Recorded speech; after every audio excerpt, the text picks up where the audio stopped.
तो SN2 की जब बात होगी तो ज़्यादा से ज़्यादा किस अल्काइल हेलाइड में होगा? मिथाइल हेलाइड में। प्राइमरी अल्काइल जैसे इथाइल हेलाइड है, या सेकेंडरी हेलाइड है जैसे सेकेंडरी ब्यूटाइल क्लोराइड में कम हो जाएगा, और टर्शरी में तो होगा ही नहीं SN2 मैकेनिज्म, क्योंकि इस इलेक्ट्रोफिलिक कार्बन पर जो हम आयोडाइड का अटैक कराना चाह रहे हैं तो ये 3 अल्काइल ग्रुप इसको सराउंड कर लेते हैं, तो इसलिए उन पर अटैक करना मुश्किल हो जाता है। जैसे इधर आप देख रहे हैं कि ये मिथाइल ब्रोमाइड है, तो ये 3 छोटे हाइड्रोजन है, ये न्यूक्लियोफाइल पर आसानी से बैक साइड से अटैक कर रहा है और ये लीविंग न्यूक्लियोफाइल निकल जाएगा। अब ये जो हमने इथाइल ब्रोमाइड लिया है तो ये इलेक्ट्रोफिलिक कार्बन है ब्लैक कलर वाला। अब इसके साथ इस कार्बन के साथ ये 2 हाइड्रोजन है, इन 2 हाइड्रोजन को इस तरीके से दिखाया गया है, और एक क्या अटैच है? मिथाइल ग्रुप है। तो मिथाइल एक ग्रुप है, तो ये न्यूक्लियोफाइल इस कार्बन के साथ इलेक्ट्रोफिलिक कार्बन जिसके साथ 2 हाइड्रोजन है इजीली अटैक कर लेगा। और ये जो सेकेंडरी है, सेकेंडरी में आप देख रहे हैं कि ये इलेक्ट्रोफिलिक कार्बन है, ये 2 बल्कि मिथाइल ग्रुप है, तो इस कार्बन को छुपा लेते हैं, तो ये पीछे से इतना इजीली अटैक नहीं कर सकेगा। तो इसमें हमें साल्वेंट को नज़र में रखना पड़ेगा, और उसके हवाले से या तो SN2 मैकेनिज्म होगा या SN1 मैकेनिज्म होगा। तो सेकेंडरी अल्काइल हेलाइड में दोनों मैकेनिज्म हो सकते हैं, SN2 हो सकता है और SN1 हो सकता है। लेकिन ये जैसे ये टर्शरी ब्यूटाइल क्लोराइड है, तो इस कार्बन जिस पर न्यूक्लियोफाइल को अटैक कराना है, तो 3 मिथाइल ग्रुप जो बल्कि जो बड़े ग्रुप हैं, तो इस कार्बन को बिल्कुल सराउंड कर ले, जैसे ये समझ लें कि जैसे उसके गार्ड है, और ये न्यूक्लियोफाइल उस पर अटैक आसानी से नहीं कर सकेगा, लेकिन करेगा ही नहीं। इसलिए हम कहते हैं कि टर्शरी अल्काइल हेलाइड में SN2 मैकेनिज्म नहीं होता है। और SN2 में आपने देखा जो खास पॉइंट ये हुई कि जो न्यूक्लियोफाइल अटैक कर रहा है इलेक्ट्रोफिलिक कार्बन से, उस लिविंग न्यूक्लियोफाइल के जो अपोजिट डायरेक्शन में अटैक करता है। तो अपोजिट साइड में अगर वो इलेक्ट्रोफिलिक कार्बन ओपन होगा, खुला होगा, तो इजीली अटैक होगा। और अगर उस इलेक्ट्रोफाइल कार्बन पर ये जैसे अल्काइल ग्रुप ज़्यादा आ जाएंगे टर्शरी की तरह, तो अटैक करना मुश्किल हो जाएगा। इसलिए हम कहते हैं कि इसमें मैकेनिज्म नहीं होगा। तो जो ये कह सकते हैं इनके हिंड्रेंस जो है न्यूक्लियोफाइल के अटैक पर इस इलेक्ट्रोफिलिक कार्बन पर अल्काइल ग्रुप को, तो ये कहलाता है स्टेरिक हिंड्रेंस। बढ़ रही है तो SN2 कम होता जाएगा, और इधर हम जा रहे हैं तो इंक्रीजिंग रिएक्टिविटी हो रही है, क्योंकि इलेक्ट्रोफिलिक कार्बन पर रुकावट जो है इसके अटैक करने के लिए कम हो रही है। क्यों कम हो रही है? क्योंकि इस पर 2 हाइड्रोजन है या ज़्यादा से ज़्यादा एक अल्काइल ग्रुप है।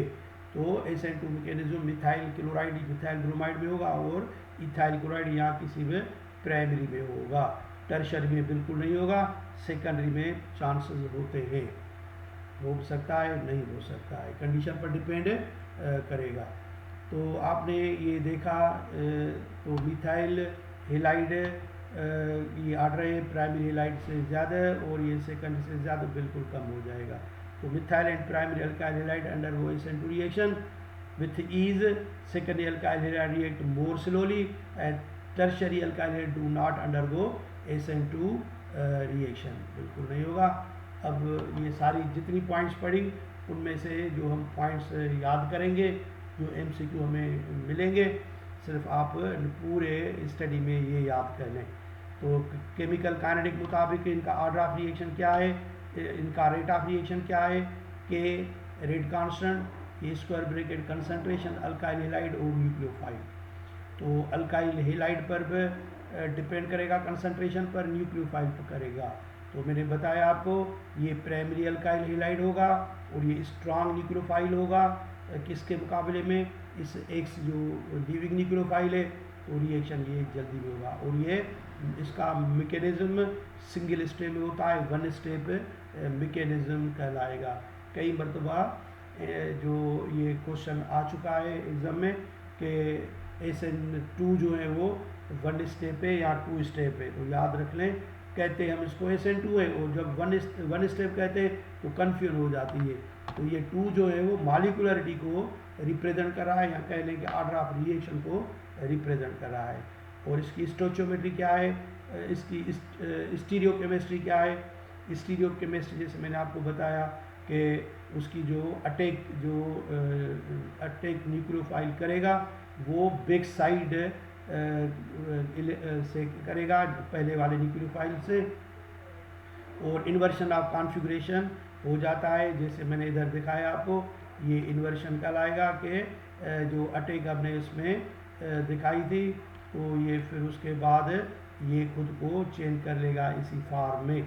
मोस्टली हम ऐसे ही लिखते हैं, लेकिन अटैक तो हमने इसको पीछे से कराया, एक दूसरे को इंटर कन्वर्ट कर देते हैं, जिसे हम क्या कहते हैं, ये एक दूसरे के रेसिमर्स होते हैं, और रेसिमराइजेशन फिनोमेना ये कहलाता है। अब हम स्टार्ट करेंगे यूनिमॉलिक्यूलर न्यूक्लियोफिलिक सब्स्टिट्यूशन रिएक्शन। अब इसकी जो खास पॉइंट है, ये SN1 से ज़ाहिर किया जाता है। 1 ये ऑर्डर ऑफ रिएक्शन है या मॉलिक्युलरिटी कहलाती है। तो ये यूनिमॉलिक्यूलर न्यूक्लियोफिलिक सब्स्टिट्यूशन रिएक्शन, इसकी खास पॉइंट क्या है कि it is a 2 step mechanism, और ये ट्रांजिशन स्टेट इसमें नहीं होती है, लेकिन इसमें कार्बोकेटाइन या कार्बोनियम आयन होता है। तो in the first step the CX bond breaks reversibly to give positively charged ion. Species with positive charge on a carbon atom are known as carbonium ion, या आप इसको कार्बोकेटाइन कह सकते हैं, and negatively charge halide ion. जैसे इस reaction में आप देखें, ये हमने जनरल रिएक्शन लिखा है, ये RX है। ये एक्चुअली हमें इधर एग्जाम्पल समझने के लिए टर्शरी अल्काइल हेलाइड का मिसाल लिखना था। बहरहाल ये हमारे टेक्स्ट बुक में ऐसे ही लिखा हुआ है, तो हमने ऐसे लिखा हुआ है इसको। तो ये जब हम सॉल्वेंट वाटर है तो ये पोलराइज हो जाएगा। हकीकत में पोलराइज क्यों होता है कि ये जो X है, हेलोजन है, इस कार्बन से इलेक्ट्रॉन अपनी तरफ अट्रैक्ट कर रहा है। तो इस कार्बन पर 3 अल्काइल ग्रुप होते हैं, ये इंडक्टिव इफेक्ट के बेसिस पर वो भी इसको इलेक्ट्रॉन देता है। तो आखिरकार स्लोली एंड रिवर्सिबली इस कार्बन और हेलोजन के दरमियान में ये बॉन्ड ब्रेक डाउन होता है। ये इक्विलिब्रियम फॉर्म में हम दिखा रहे हैं, रिवर्सिबल है, और ये स्लो स्टेप है, और ये कार्बोनियम आयन और हेलाइड आयन बन जाएंगे। अब ये जो कार्बोनियम आयन है ये किस किस्म का होगा, टर्शरी, सेकेंडरी या प्राइमरी। जाहिर है कि टर्शरी कार्बोनियम आयन ज़्यादा स्टेबल होता है, तो ये मैकेनिज्म टर्शरी अल्काइल हेलाइड में ही होगा। तो ये स्टेप फर्स्ट स्टेप है। और दूसरी स्टेप में क्या होगा कि वो जो न्यूक्लियोफाइल आएगा वो इस कार्बोनियम आयन पर वेरी फास्टली जाकर अटैक करेगा किसी तरफ से भी, और ये प्रोडक्ट बन जाएगी।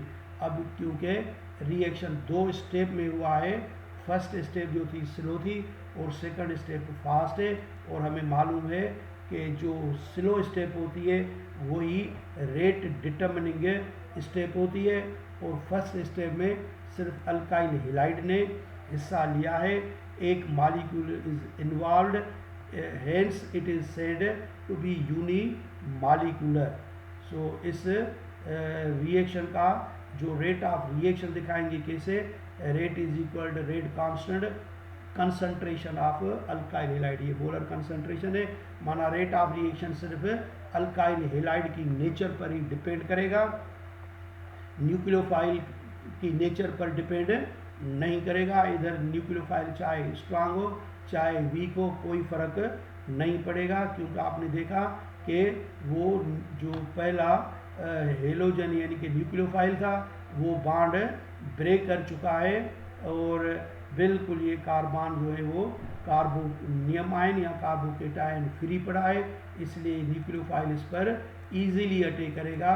और उसका अटैक किस तरफ से होगा, it can be from any side, चाहे फ्रंट से आकर अटैक करे या बिहाइंड अटैक करे वो स्ट्रांग न्यूक्लियोफाइल, कोई फर्क नहीं पड़ेगा।